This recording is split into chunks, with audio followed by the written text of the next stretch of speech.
uma das consequências previsíveis de uma guerra, há várias imprevisíveis, mas entre as previsíveis, refugiados, por exemplo, isso vai existir, fluxos migratórios. E num conflito desses, né, onde você está disputando a hegemonia mundial, os países farão de tudo que eles podem para vencer o conflito. E nisso, por exemplo, os Estados Unidos vão querer criar muita moeda para pagar os custos da guerra, como já fizeram em outros conflitos. Basta ver o quanto eles gastaram, por exemplo, em Afeganistão e Iraque ao longo dos 20 anos em que ficaram lá.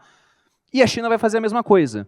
Então, uma das coisas previsíveis é a desvalorização da moeda, assim como já aconteceu em guerras do passado. E eu chamo a atenção que o Brasil foi um dos países, um dos poucos que não passava por uma guerra e conseguiu fazer a mesma coisa. Antes do Plano Real, nós tivemos 40 anos seguidos de inflação de no mínimo 2 dígitos, às vezes 3, às vezes 4, sem passar por guerras. Mas um país que passa por uma guerra, geralmente enfrenta um surto inflacionário depois. E o Bitcoin, tem gente que acredita na ideia de que ele pode ser uma espécie de moeda global. Apesar de ser um entusiasta, eu não vejo assim. Mas, por exemplo, eu vejo como uma ideia de investimento interessante em um mundo que estará, se uma guerra acontecer, e eu concordo com você de que eu acho que a gente está se encaminhando para isso. Ficaria muito feliz de estar errado, mas eu não sei se a gente vai estar errado. Mas no mundo que está se encaminhando para isso, desde que ele continue existindo como tecnologia, se ele é escasso, existirão no máximo 21 milhões, e todo o restante pode ser produzido de maneira abundante, eu falo de outras moedas, então ele pode crescer de valor. Até porque, se o governo, por exemplo, aqui no Brasil, por algum motivo qualquer, quiser confiscar os recursos que eu tenho em conta bancária, em corretoras, quiser bloquear o acesso ao meu patrimônio investido, ele consegue. Agora, aos bitcoins corretamente armazenados, ele não consegue. Então, eu queria saber qual seria a sua opinião sobre o Bitcoin nesse sistema. Se você enxerga um uso geopolítico ou não, seria mais alguma coisa da pessoa física mesmo? Eu não acho que vai ter um uso geopolítico.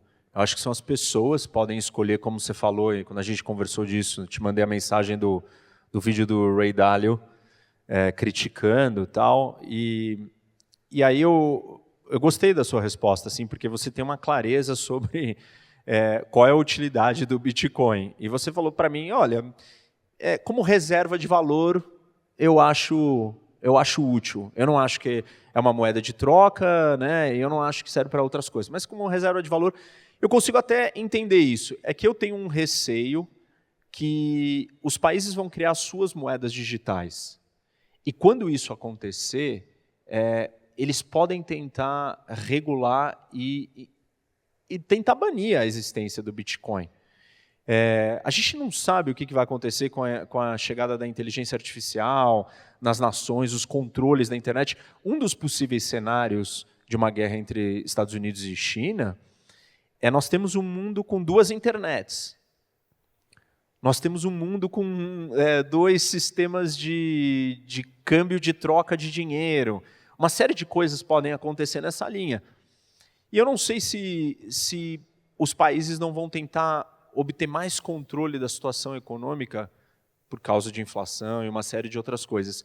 Acho que cenários de guerra são cenários muito imprevisíveis, onde tudo pode acontecer. Eu entendo a lógica da reserva de valor, eu acho que faz sentido, mas eu acho que num cenário de guerra a gente precisa ter mais cautela, precisa olhar com mais atenção que tipo de regulamentação vai sair de uma guerra, nessa escala e nessa proporção, mundial, entendeu? Sei lá, tipo, o dinheiro, o Estado precisa controlar o dinheiro numa situação de guerra.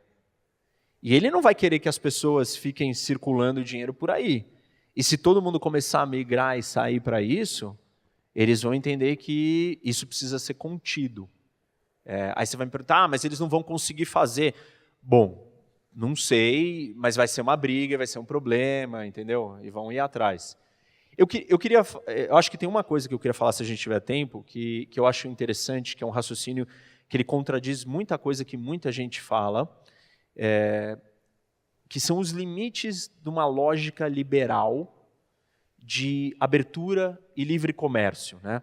E a lógica econômica, ela diz o seguinte, se a gente tiver o livre comércio e a abertura, e nós comercializarmos entre nós, todos nós vamos terminar melhor do que começamos, pelo livre comércio. Por quê? Porque a Malu produz um negócio mais barato, porque você faz uma outra coisa melhor do que eu e eu faço alguma coisa para vocês, então todo mundo vai ganhar. E essa é a lógica que move a ideia da globalização, da abertura de mercados, permitir que todo mundo troque com todo mundo, aquele que tem a vantagem competitiva, que faz aquilo melhor, com o preço mais baixo, faz eu gastar menos dinheiro com coisa inútil e assim por diante. Quando a gente aplica essa lógica para o mundo, tem um problema. Porque está todo mundo observando os ganhos absolutos. O que é os ganhos absolutos? Quanto que você, Bruno, ganhou com a troca comigo. Quanto que eu, Roque, ganhei, quanto que a Malu ganhou. Legal. Agora, e se o ganho relativo, você, Bruno, ganha muito mais do que eu? Isso é um problema. Em que situação isso é um problema? Numa realidade competitiva, não cooperativa. As nossas trocas comerciais vivem dentro de uma lógica cooperativa. Por quê? Porque eu estou ganhando com você, você está ganhando comigo. Você não está tentando me matar, você não está tentando me exterminar, você não está tentando conquistar meu território. Quando você transporta isso para uma lógica de nações, é diferente. Os países têm que levar em consideração os ganhos relativos. O que é o ganho relativo? Os Estados Unidos está ficando mais rico com o comércio com a China? Tá. A China está ficando mais rica com o comércio com os Estados Unidos? Tá. Mas quem está ficando mais rico que quem? Essa pergunta é fundamental. Se a China estiver ficando mais rica que os Estados Unidos têm um problema. Porque isso significa que a China vai ficar mais poderosa, e se ela ficar mais poderosa, uma hora ela vai confrontar os Estados Unidos. E é exatamente isso que nós estamos assistindo no mundo. E eu acho que isso tem um pouco a ver com a discussão do Bitcoin, não é totalmente relacionado, mas é algumas lógicas econômicas que nós temos como fundamentais e básicas, e eu sou um liberal e acredito nessas lógicas, elas precisam ser colocadas dentro de um contexto onde elas não funcionam totalmente. E o contexto da política internacional é um desses lugares, onde eu vou me perguntar, interdependência, será que é os dois ganhando ou será que é você ganhando mais do que eu? Essa interdependência em níveis iguais? Porque se não for em nível igual, eu tenho um problema. E eu vou tentar romper esta interdependência, porque ela, no fundo, no meu ponto de vista, é uma dependência. E aí eu estou disposto a não respeitar a lógica econômica pela segurança nacional, pela minha sobrevivência. E o que eu estou disposto a fazer? Pagar mais caro por um telefone. Pagar mais caro por uma bateria. Por quê? Eu não posso depender do meu inimigo. Porque não é um jogo cooperativo. É um jogo competitivo.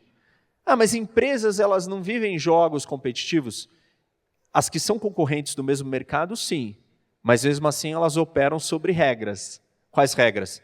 Não vale sequestrar minha mãe para você me impedir de vender para Malu. Entendeu? Você não faz isso. Então,